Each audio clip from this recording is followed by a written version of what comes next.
Hey everyone, Adam here. Now, back in January of 2017, a little over 6 years ago, I launched my very first Facebook ad.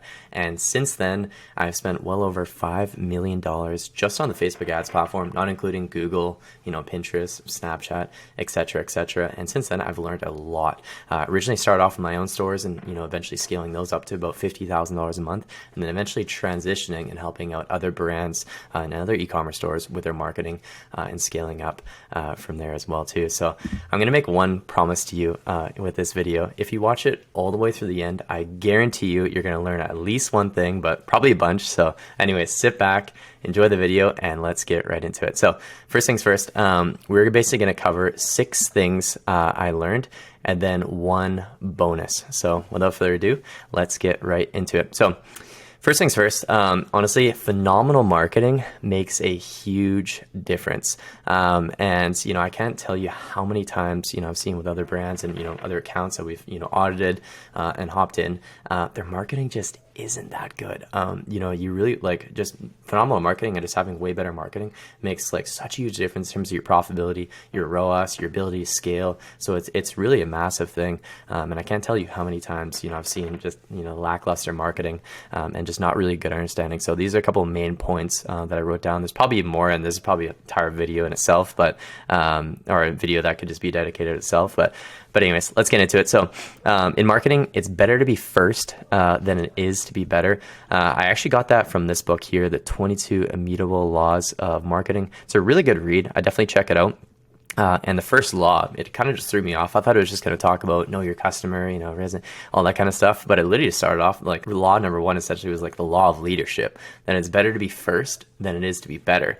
Because at the end of the day, customers and consumers are so much more receptive to what's new than rather than what's better. And that was just such a huge lesson for me. And then, and it really made sense for all the marketing that we did. Anytime we mentioned something was, first to a certain category, or, basically world's first, or like, America's first or Canada's first, like there's a million ways to kind of spin it. But essentially what you want to do is you want to find a, main category or even a subcategory that you're like the first in. And this makes a huge difference. And when you're able to do this, you're like, just when it comes to the Facebook ads, it'll be significantly more profitable. And it helps out a ton. So that's something really to note. Another thing as well too, you want to try to be more bold or emotional in your marketing. And just to kind of show you an example, I have this doc here. Basically I think it's like about 21 pages of just different templates and piece of ad copy. I can go over this in another video, but just a really good example of this. And that actually just kind of ties into, the first point as well too, is basically about 3 or 4 years ago, started with this, underwear brand, and she, for the life of her, couldn't even figure out Facebook ads or anything in the marketing. But, I came in and we tested out a couple of different ads, and this one by far just absolutely killed it. And if you think about it, it really ties in literally all of these pieces that I talk about. But essentially it goes, imagine wearing the world's first healthy undies. I'm not a female, but if I'm a female and I read that, I'm like, what? Like, this is just like, it kind of just grabs your attention really well. And look at this. It also incorporates, the first point here. It's better to be first than it is to be better. We're not trying to say we're the best. We're just trying to say we're the first healthy undies. So we're new to a category, and it's technically true too, because it was kind of, the main point thing that is just how she used basically zinc oxide with it. And it was really just honestly, we haven't really seen it anywhere else in the market, specifically in the D2C space. And then after that, we kind of talk about, imagine wearing the, the softest undies that are so comfortable, it doesn't feel like you're wearing anything. And then imagine never having to deal with uncomfortable wedgies or chafing ever again. So it really kind of, it's bold, it ties into their emotions a little bit as well. And then it also leads me to my third point here. You want to speak the language of your target audience. Now, as you know, I'm not a female, but I don't really know how wearing women's undies, feels and all that kind of stuff. But if we're able to kind of study and kind of learn their language really well, understand their main points and be able to speak it in their exact kind of a tone and everything, it becomes so much more powerful, because it looks like, almost a female wrote this, and it kind of seems like they're they're almost talking about their exact problems and pain points in such a convincing way, and that's basically, you know, how you want to write it. And it resonates with them perfectly. And you can see here, you know, are comfortable and breathable. So essentially two main benefits that they actually care about on these are infused with zinc oxide. So really kind of talking about the feature. If we just said, hey, it's infused with zinc oxide, literally wouldn't mean anything. What does that do for me? You always want to tie it back to the benefits. You know, infused with zinc oxide to help reduce odor, itch, and the growth of bad bacteria. So like this feature basically helps reduce this, right? And then you got all these benefits right here that they care about, and then basically just a strong call to action, you know, grab the world's first healthy undies. So I think what this ad is honestly insane. I think it was like a 5-6 ROAS plus. Probably around there, and it was honestly insane. And it was able to scale up so quickly, and then she eventually ran out of stock, and then it took like months to restock and everything. But yeah, this absolutely killed it, and you can see how that example really ties into literally all of these, and even this part here, differentiation, like what makes customers choose you over the competition.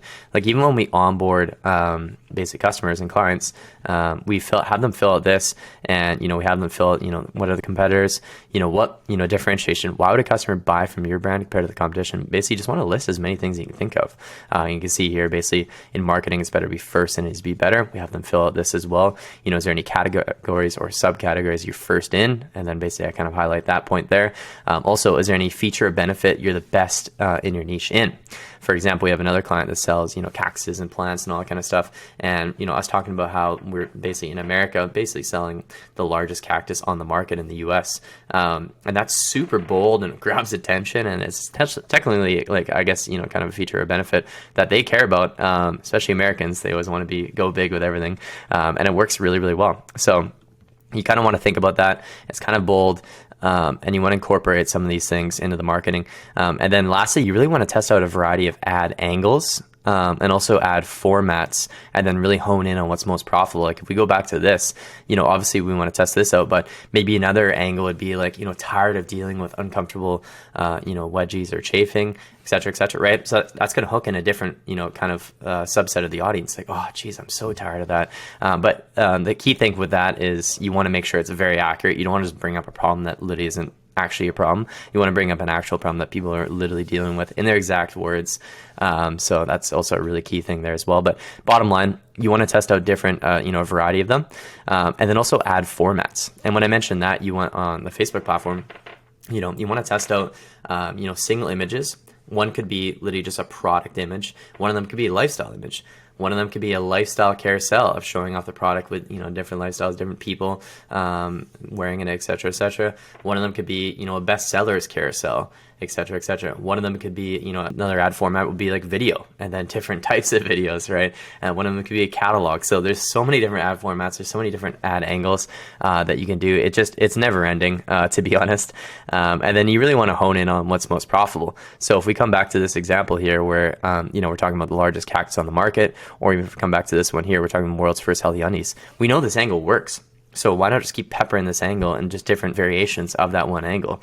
And, you know, you just have endless marketing that's just going to constantly work. Of course, you want to test out other things on the side, but obviously sometimes it's better to do more of what works rather than trying to figure out what works. So it's, you know, it's honestly as simple as that. So that's number one. Honestly, phenomenal marketing makes a huge difference. These are some of the main points. Obviously, there's more to marketing than just this. But yeah, these are some of the main points I could think of that really, really helped me out as well.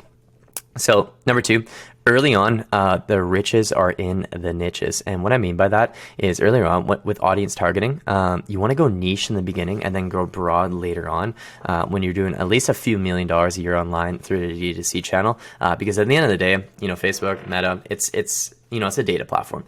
The more data it has on your target audience, the better the targeting is going to be. And that's when you're going to be able to scale much more. But the issue is if you're doing less than $1 million a year or less than a few million a year, doesn't really have enough data for you to just go broad and just have like super, you know, massive audiences. It's better to go find those certain pockets that are really profitable and really kind of scale those up. And yeah, you're just gonna be way more profitable. And what I mean by that is you want to test out different categories. So you want to test out different celebrities, influencers in the niche, magazines and TV shows, just general niche interests, brands in the niche. And, if you're in the dog niche, like what kind of dog breeds there are. If you're in the plant niche, like what kind of plants they have, like succulents, et cetera, tropicals, you name it. And just kind of drive this point home.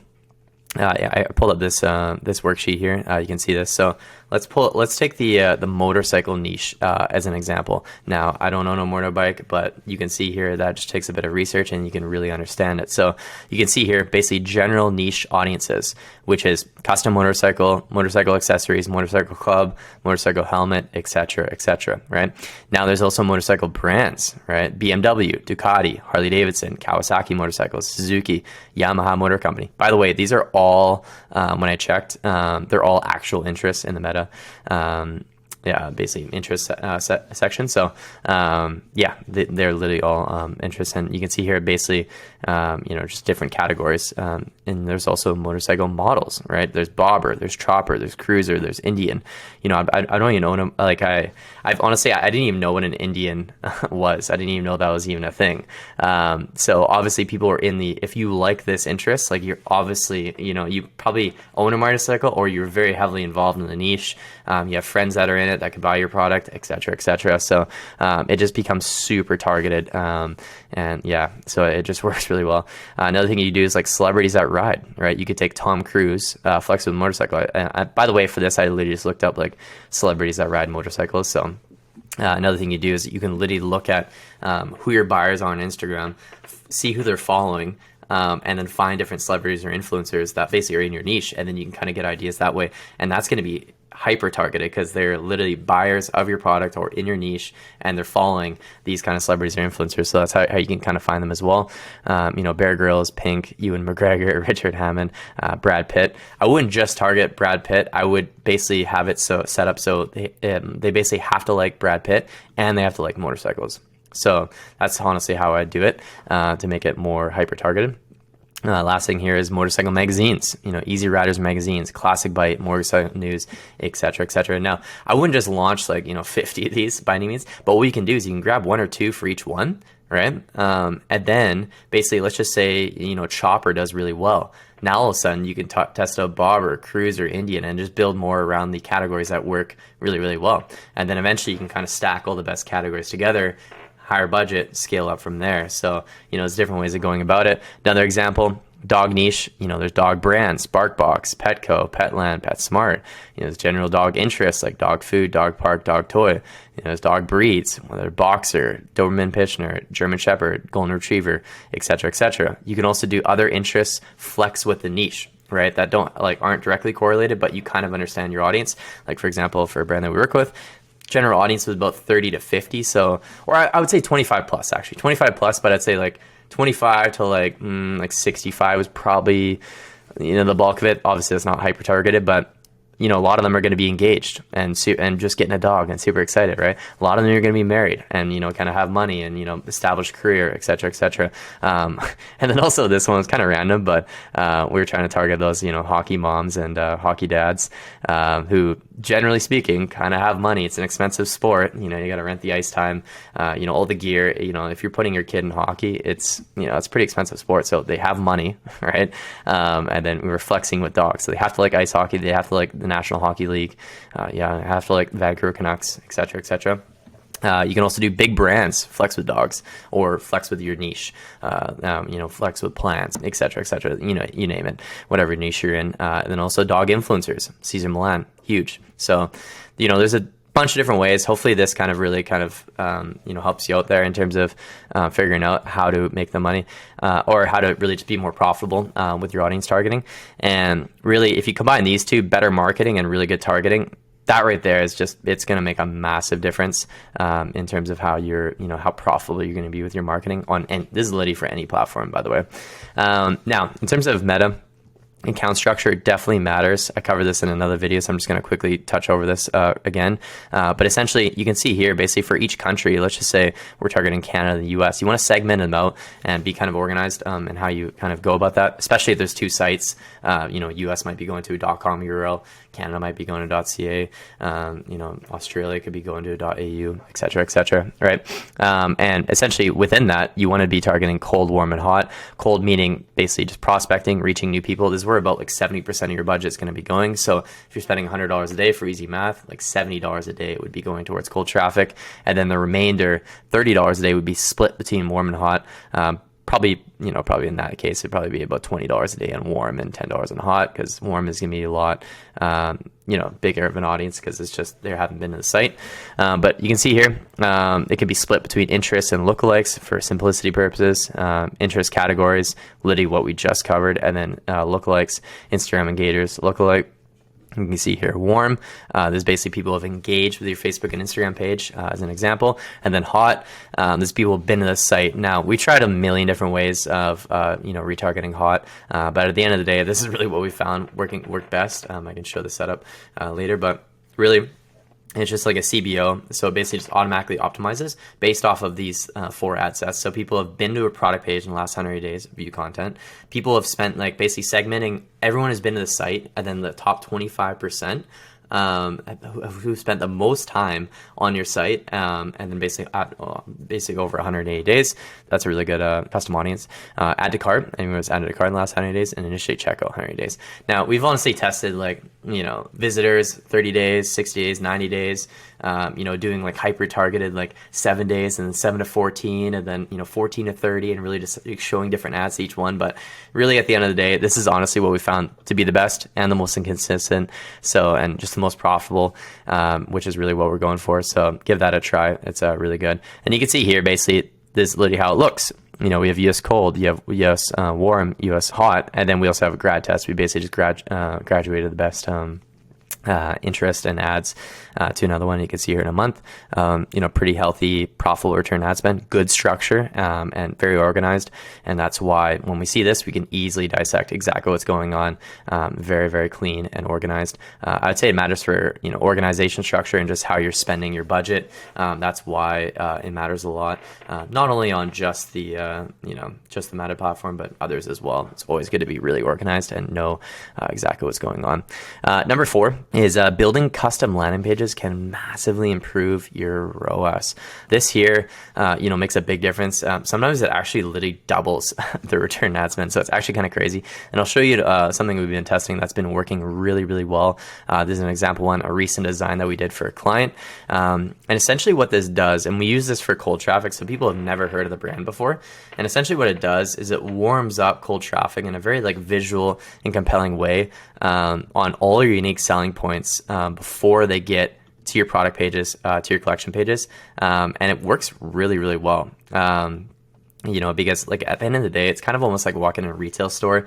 You really want to be kind of warmed up, and just when you walk in there, you don't want to just have the, salesperson just right away asking you, oh, how can I help you? It's I just walked in here. I got to get a feel for the brand and, a feel for the store here. And before I even thinking about buying something, so I can help. So you kind of want to learn about it first before you and what's nice about this too, is you kind of talk about the product and warm them up before they even see the price. So there's no pricing on this at all. So it's really, they get really sold on it before they see the price. But if they just go straight to the product or collection page and they see the price, and now they're all of a sudden thinking about money and stuff like that rather than about the product and the experience first. So that's another thing. It helps out a ton. Originally, I actually found this idea from this company called Ridge Wallet. You may or may not have heard of them before. They do about $100 million a year just on the D2C channel in the US. They probably do even way more, to be honest, now. But that's when I last heard. And they spend about $100,000 a day just on paid advertising. So that comes out to literally $30 million a year. They send a lot of their traffic to these kind of pages that are kind of built like what I kind of just showed you. And once again, there's no pricing on these wallets. And they're basically trying to convince you in a very visual and compelling way before you get there, and why you need a $150 wallet rather than, a cheap like $20 one. And they do a really good job of it, and it convinces people really well. And hey, I'm even thinking about buying one, to be honest, as well. So it's just a really good way of just kind of segmenting and just kind of funneling people from cold traffic, people have never heard of the brand before, to basically warming them up really nicely and then having them kind of shop the products. Because if you just send them here, there isn't really much for them to learn, they can kind of see it, and then they're, clicking on it, and they see the price right away, $195. Ooh, I'm not too sure. Then they're but this is just a really nice way of like, hey, 5 reasons why like millions are switching to this Ridge wallet. So it does a really, really good job. Definitely give that a test. It works really, really well. Another thing as well, this is a huge one. This is a massive one. So a lot of your profitability and growth potential of your brand, of your e-commerce store, etc., is made from actually outside of the ad account. So it's not, of course, you want to have really good marketing, which arguably actually isn't even inside the ad account. Account structure is inside of it and the audience targeting, but a lot of it can be really segmented to, how well these other things are. So let's get into it. So first things first is you want to find the white space in the market with a great value prop. Now, I could talk about this for ages, but just to kind of show you a bit of a worksheet on this that you can kind of go through, basically identifying opportunity for like a D2C brand. And there's different ways to find white space. And by white space, I mean like opportunity and where something that's not being done, like where's the white space essentially. And you want to spend a lot of time researching on this. It's so important. And really at the end of the day, you could be doing this when you're first launching a brand, but you can also do this when you're also, in the middle of the brand, you're scaling it, or not even scaling it. You're just like already kind of like maybe you new growth vector, et cetera, new product line. There's so many ways you can kind of use it. So anyway, so ideas for brainstorming. So new potential categories. So kind of like I talked about earlier, it's better to be first and it's better to be better. How can you come up with how can you be first in a new category or subcategory? A few really, really good examples of this. One of them was Huel. If you take a look at their site, nutritional complete food. They're basically kind of like essentially the world's first like nutritionally complete food. Like they were first to that category.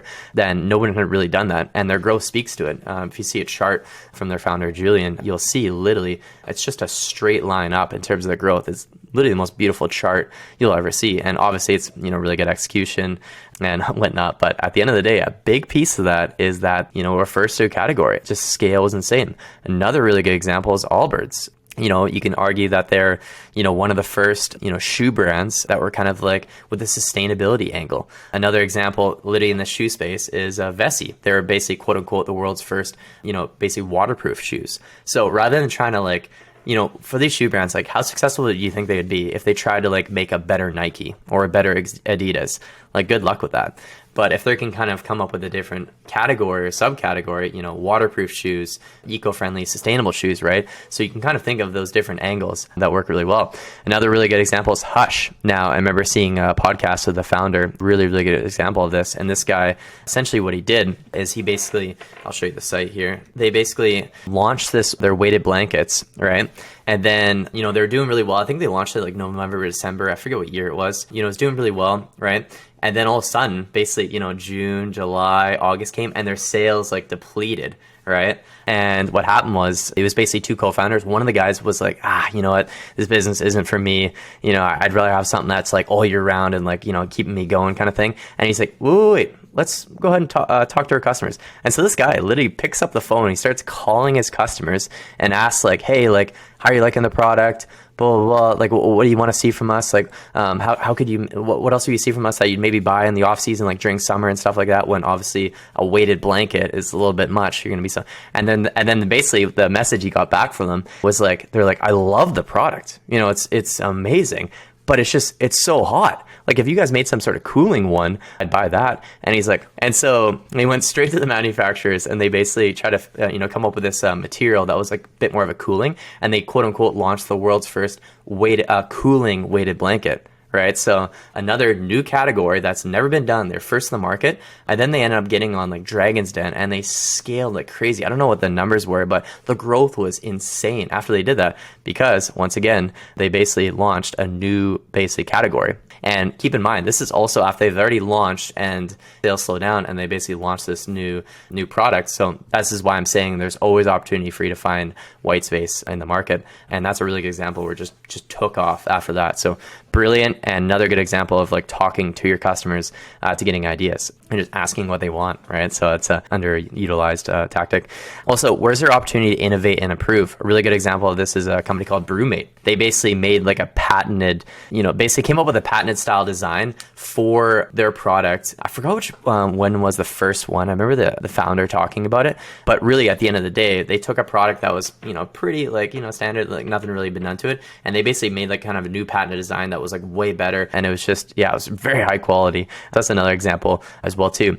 Another one is like products in your niche that sell well in physical or retail, but haven't really been sold online. Really good example of this is Vice Golf. Literally, actually, one thing I want to quickly note too on Vice Golf, basically what they do is they sell golf balls direct to consumer. They're getting into some other things, accessories, apparel, and just really expanding out. Brilliant company. I would really take a look at what they do. But what's really smart is when you think of, when you sell golf balls direct to consumer, you sell like a small little 6-pack, it's going to be like $20. It's going to be hard to scale. They're not going to have unit economics, but they were smart. What they did is they price it by the dozen. And as soon as you go on the product page, so if I go back and I click on a golf ball, let's say I go to pro and I click on a golf ball, automatically they already highlight quantity 5 and they sell it by the dozen. So they sell it $29.99 USD by the dozen, and your total order comes out to $150 right away. So that way their average order like shoots up because people are kind of, sometimes people are lazy and they don't want to they don't even go back, and they could just spend 38, but as you spend more and more,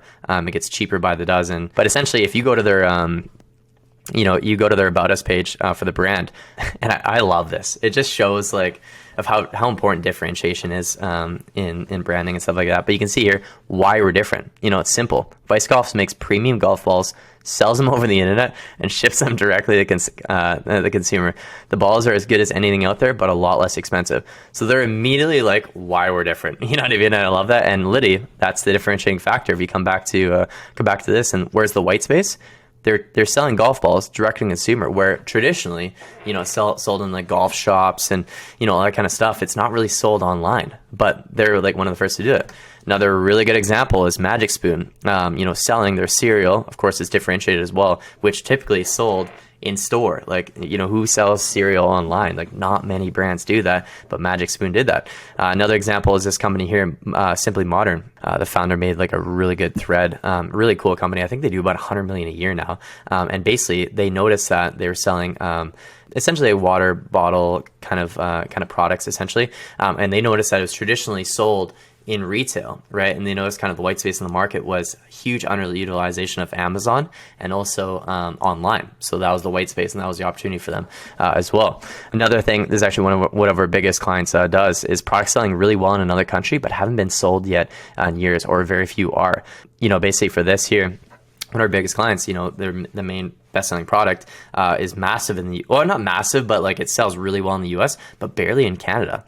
And so we've basically become like the number one in the space in Canada, and it's still a pretty big market. It's almost like 40 million people in terms of population. It's basically like just owning California. Like it's just dominating California. Like that's like how, like that's, the opportunity pretty much. And there's so many different ways. I spoke with he was basically taking a product that sold really well in North America and selling in the Spanish market. Genius. Mexico, Spain, Colombia, all those kind of countries took really well. It's working really well. And then basically just kind of niched it down into the Spanish market. So that's another thing you can do as well. This is also a really good example as well. Any really popular products sold that aren't being sold to your niche, that could work. G Fuel is a really good example. They took supplements and then they tailored it towards the gaming niche. Right, so they took a very popular product, supplements, and then they kind of tailored it towards the gaming niche. So very genius. That's another example. Another thing is what products are selling well for like huge companies that don't really have much competition, with tons of brands putting their spin and branding on it. And a really good example of this is Salty Face. One of their best-selling products is this tanning water sold by Sephora, but not many brands are really selling it, absolutely killing it. And of course, they have beautiful branding, beautiful content, beautiful story behind everything. So, they're doing really, really well. So, there's just so many different ideas of brainstorming. Hopefully this kind of gets you thinking a little bit, but yeah, that's absolutely massive. And that's why, this, you can spend a lot of time thinking of it, and it's well worth it's, come up with a really good strategy to scale. It makes it so much easier when there's clear white space and you're doing something that people in competition aren't doing.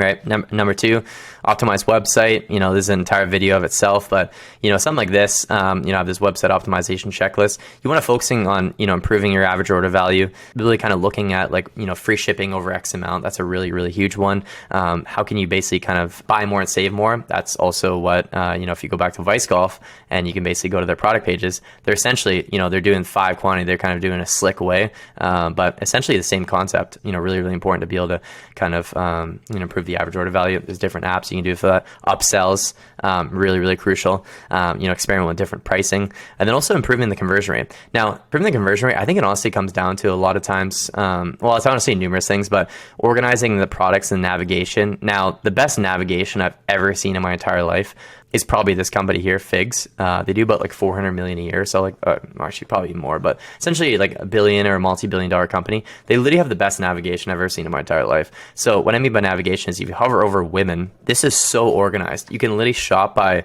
exactly like the best sellers, by scrubs, outerwear, all very clean. You can even shop by color. So if I click on royal blue, it's going to have everything super organized, all royal blue, very organized. You can also go here and just say you want scrub tops, right? It's going to show all the scrub tops. But let's just say I want the Anala Slim. And now it's only going to show this product here. So organized, and that makes a big difference in terms of the conversion rate. So that's a massive thing. And then floating add to cart. This helps a ton. Descriptions, make sure they're really spot on, resonate really well. Design, and yeah, honestly, reviews, speed, tested. Yeah, speed is just so important. So there's numerous things. I'll probably make an entire video just on that, but that's also something to really note. Great photo and video content. This is super, crucial. Video and photo. It's just, at the end of the day with e-commerce, it's all online, so they can't actually physically feel and touch your product. So the way you convey it with, photo and video, it's just, it's super crucial. This is also a really important too as well, is good unit economics for scale. So with Facebook ads, it really comes down to the unit economics. How healthy is your AOV? How can you raise the AOV, right? Kind of with those things I'm talking about. How can you raise the conversion rate? Let's just take one example where a brand has $100 AOV and a 5% conversion rate, and compare that to a $50 AOV and a 1% conversion rate. And now if you're spending $100 a day and you're got $1 cost per click, let's just say an example, then you're sending 100 visitors per day for that $100. And you can kind of quickly do the math and see how, oh wow, this in one case they're basically gonna 5 people out of the 100 are gonna buy, and they're gonna spend $100 each time, equating up to $500. And in the other case, only one person's going to buy and they're only going to spend $50. So in that exact same case, you get a 0.5 ROAS and you get a 5 ROAS. So notice the difference in literally just how crucial these two are, and how you need to be thinking about it. Now, if you don't have a healthy AOV, then you're going to have a really strong LTV. A really good example of this is this company called Mudwater. Now, they don't have probably a really good AOV. And the reason why is because they only sell this for $40. However, it's a monthly subscription. So their lifetime value is probably massive. And they probably worked it in. Let's just say on average, they stay for 10 months. Now all of a sudden a customer's worth on average about $400. Now, and you just have to factor in the margins. For supplements, for what they have, it's probably decent 70-80% margins. You can spend a lot of money to acquire a customer, and you can really scale. So that's something and also margins. Matters a ton. Like a lot of people don't know how much of an impact margins makes. Like say for instance, you take your margin, your gross profit margin from 50% to 70%. It's actually not a 20% increase in profitability. It's actually double up. And same thing, if you go from 80% to 90%, it's actually double up as well. It's not just a 10% increase in profitability. So it's actually massive. And if you really think about the biggest companies in the world, the most valuable companies in the world, they have the best margins. Look at Nike. They literally get their shoes, they sell them for about $180, $200. They get them for dirt cheap. And what do? They sign LeBron James for $1 billion contract lifetime, and all these athletes, and they can spend so much on marketing because they have the best margins. You look at tech. They literally have 100% gross profit margin. That's why they're the most valuable. So with e-commerce, you want to think, hey, how can I increase my margins so that way I can scale more and invest more in marketing and, et cetera, et cetera. So very crucial point to make there. Another thing as well is mindset. This is also a really, really big, like how big you think, and also the decisions you make really plays in the effect of how much you're gonna grow your brand and all that kind of stuff. It's it's so crucial. One of our biggest clients honestly just thinks bigger than everyone else, and also makes the right decisions. During a time when, let's just say during 2020, obviously it was a really pivotal time for e-commerce. Where a lot of like clients were kind of a little scared. This guy was taking out $250,000 Shopify Capital, taking out $250,000 loan from the bank, investing in an inventory, scaling up the brand, and now it's too late. They're just so massive now, and that's a really, really good decision. Another really good decision is hiring a really, really good email marketing agency. So while we're scaling up the ads like crazy, they're making the customer's worth and their lifetime value worth so much more. So it's absolutely massive, and that's a really good decision. If I look at my business, I'm thinking bigger now, and we've grown and we're bigger than ever, and we're doing really, really well, and also just making the right decisions as well too. How can we basically not just rely on one form of marketing rather than just outbound? Hey, how can we just outbound and referrals? How can we incorporate organic? How can we incorporate advertising? And if we look at the service rather than just doing one platform, hey, how can we do still one get really, really good mastery in one service with the paid advertising side of things, but how can we incorporate not only Facebook ads but Google, be really good at that, be really good at Pinterest and Snapchat? How can we incorporate landing pages as well too, and make this now at this point, like we can basically take a look at a brand, see their unit economics, see where they're sitting at. We're just gonna, like, the success rate is just insane because we just have so many ways of growing a brand. We're basically just gonna improve their site. We're gonna improve basically get a landing page set up. So piece of it. So this, I would not overlook this. Very, very crucial. Number 6 is promo campaigns. New product collection launches are such crucial time periods that you really want to execute. I made a video on this one here that you can go check out in terms of just basically about $1.5 million in 1 month. But you can see here, just on Facebook ads, we were essentially able to spend $262,000 and bring back over $1 million in 1 month for a brand. So it's such a crucial time period, basically during promotions, during launching new product and collections and really hyping it up and selling it like crazy. During these times of e-commerce, it matters a ton, and you want to really make sure you plan it out really well and execute really well. And like I was saying, there's another video on the channel. Check out the one that, the $1.5 million in a month case study. You'll see exactly how we did this step by step. Now, the bonus is using creator whitelisting, honestly improves profitability massively, especially if you have the budget for it. Now, a few examples of this. One is #paid. This is, really, really, really good platform that we have experience with. A little bit pricey. I think their plans, I think it's $1,000 for 10 of them. I think it was like $700 for 3. So you're literally spending $300 more a month just to get literally like, triple the amount of basically licenses. So it matters a ton. But essentially, if you don't know what creative whitelisting is, instead of showing the advertising through the brand's handle, it actually is through the creator's handle. So this basically makes like such a huge difference. And I feel like a good percentage of users on the platforms, they just opt out whenever they see an ad from a brand. But all of a sudden, if they see it from a creator and they think it's just basically just someone they follow or something like that, all of a sudden they don't opt out, and all of a sudden they're hooked in and watching the advertising, and now they're engaging with it and potentially clicking through and buying your product, et cetera, et cetera. So it makes a huge difference. And basically, when we did our test with numerous different ad sets, the exact ads, with one with the basically the creator handle, one with the brand handle, it was literally about 2.3 times more profitable on top of funnel with just literally switching that. So it makes a big difference. And like I was saying, #paid is one example, and then another one is Incense as well too. There's another, but there's probably multiple different softwares. I just do the research, just kind of look into creative whitelisting.